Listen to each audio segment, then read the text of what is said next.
ทำเอาแฟนคลับหลายคนเป็นห่วงอย่างมากสำหรับนักร้องชื่อดังอย่างต้ามิสเตอร์ทีมนะครับที่เขาถูกนำตัวส่งโรงพยาบาลในอำเภอปากช่องจังหวัดนครราชสีมาเป็นการด่วนเนื่องจากว่าเขานั้นมีอาการเส้นเลือดในสมองตีบเฉียบพลันขณะขึ้นแสดงคอนเสิร์ตซึ่งผล TC สแกนพบว่ามีเลือดซึมจากเส้นเลือดสมองซึ่งการรักษาต้องส่งตัวไปรับการรักษาที่โรงพยาบาลในกรุงเทพ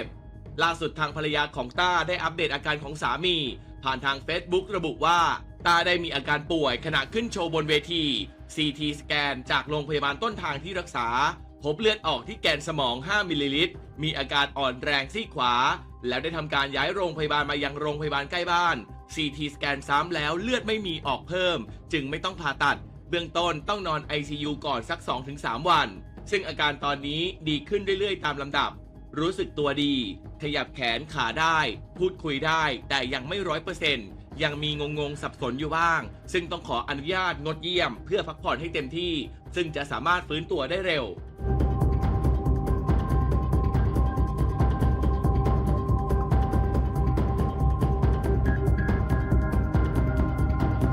โรคหลอดเลือดสมองตีบตันแตกหรือสโตรกถือเป็นอีกหนึ่งโรคที่นับว่าเป็นมหันตภัยร้ายใกล้ตัวและไม่ควรมองข้ามเป็นอย่างยิ่งซึ่งในทุกๆ2 นาทีจะมีคนไทยป่วยเป็นโรคหลอดเลือดสมอง1 คนโดยอาการของโรคหลอดเลือดสมองเฉียบพลันควรต้องรีบไปถึงโรงพยาบาลพบแพทย์ให้เร็วที่สุดเพื่อไม่ให้สมองขาดเลือดเป็นเวลานานโดยทุกๆ1 นาทีที่เสียไปจะมีเซลล์สมองตายไปประมาณ2 ล้านเซลล์การที่เซลล์สมองเสียหายหรือตายไปจะทำให้เกิดเป็นอัมพฤกษ์อัมพาตส่งผลกระทบอย่างใหญ่หลวงต่อคุณภาพชีวิตในระยะยาวทั้งต่อตัวผู้ป่วยเองครอบครัวและญาติผู้ดูแลหรือหากอาการรุนแรงมากก็อาจมีผลทำให้เสียชีวิตได้เลยทีเดียว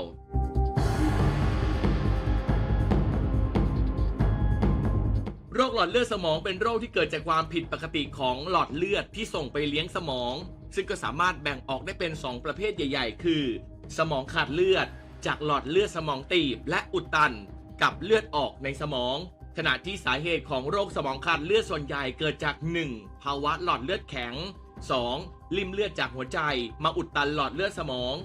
3. หลอดเลือดขนาดเล็กอุดตันและ 4. ภาวะความผิดปกติของการแข็งตัวของเลือดหรือมีการฉีกขาดของหลอดเลือดสำหรับผู้ที่มีความเสี่ยงจากการเกิดสมองขาดเลือดที่เกิดจากภาวะหลอดเลือดแดงแข็งส่วนใหญ่จะเป็นผู้สูงอายุหรือมีอายุตั้งแต่60 ปีขึ้นไปโดยจะมีความเสี่ยงมากขึ้นในผู้ป่วยที่เป็นเบาหวานความดันโลหิตสูงไขมันสูงซึ่งทำให้มีโอกาสเกิดริ่มเลือดไปอุดตันได้มากขึ้นแต่ในปัจจุบันผู้ป่วยโรคหลอดเลือดสมองชนิดสมองขาดเลือดพบในอายุน้อยมากขึ้นเรื่อยๆโดยพบว่าเพศชายจะมีโอกาสเป็นโรคสมองขาดเลือดมากกว่าเพศหญิงเล็กน้อยส่วนอาการเลือดออกในสมองเป็นภาวะที่หลอดเลือดในสมองหรือหลอดเลือดระหว่างกระดูกและสมองแตกออกทำให้เลือดไปสะสมและกดอัดเนื้อเยื่อสมองมักพบในผู้ป่วยที่เป็นโรคความดันโลหิตสูงถือเป็นภาวะที่อันตรายที่ส่งผลให้เสียชีวิตได้ทั้งนี้บุคคลที่เข้าข่ายหรือมีปัจจัยเสี่ยงที่อาจก่อให้เกิดโรคหลอดเลือดสมองจึงควรไปพบแพทย์เพื่อทำการตรวจสุขภาพอย่างสม่ำเสมอและหากมีโรคประจำตัวอื่นๆที่เป็นปัจจัยเสี่ยงควรรับประทานยาควบคุมโรคอย่างมีวินัยควรควบคุมอาหารควบคุมน้ำหนักลดมันลดหวานลดเค็ม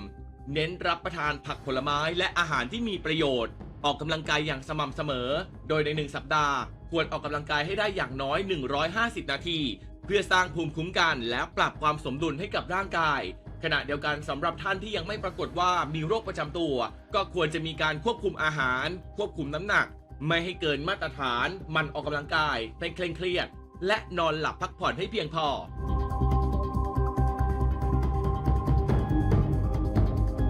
สำหรับอาการเฝ้าระวังอัมพฤกษ์อัมพาตแบบเฉียบพลันจากโรคหลอดเลือดสมองได้แก่ร่างกายอ่อนแรงแขนขาอ่อนแรงไปครึ่งซีกไม่มีแรงยกแขนกำมือไม่ได้หยิบจับของก็หลุดล่วงจากมือไม่มีแรงเดินหรือเดินเซ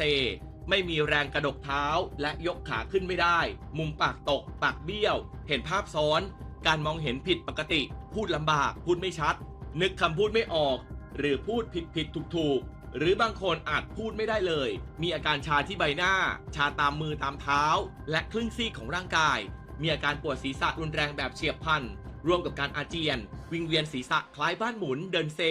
ซึ่งรายที่รุนแรงอาจถึงขั้นหมดสติได้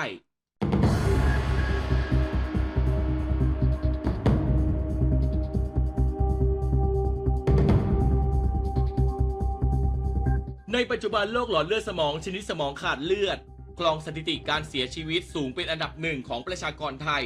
โดยแพทย์หญิงณภาสีชัยศิลป์อนันต์กุลอายุรแพทย์ระบบประสาทแพทย์ผู้ชำนาญการด้านโรคหลอดเลือดสมองโรงพยาบาลพญาไท1ระบุว่าถ้าดูจากสถิติของประเทศไทยเราพบว่า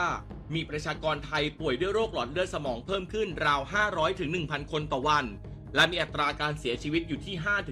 5-10%โดยผู้ป่วยส่วนใหญ่ที่ได้รับการรักษาอย่างรวดเร็วและมีประสิทธิภาพโอกาสในการเกิดอัมพฤกษ์อัมพาตก็จะลดลงและช่วยลดอัตราการเสียชีวิตลงได้มาก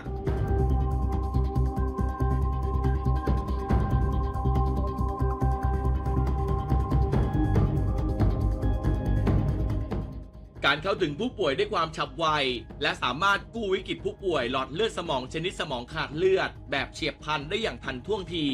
จึงเป็นหัวใจสำคัญของการรักษาผู้ป่วยเพราะทุก1นาทีที่สมองขาดเลือดเซลล์สมองจะตายไป 1.9 ล้านเซลล์หรือ114ล้านเซลล์ใน1ชั่วโมงจะส่งผลให้การทำงานของสมองช้าลงและหากไม่ได้รับการรักษาอย่างรวดเร็วสมองก็จะหยุดทำงานไปในที่สุดซึ่งการมาถึงโรงพยาบาลล่าช้าเกิน270นาทีอาจเป็นที่มาของอัมพฤกษ์อัมพาตอย่างสมบูรณ์หรือเสียชีวิตในที่สุด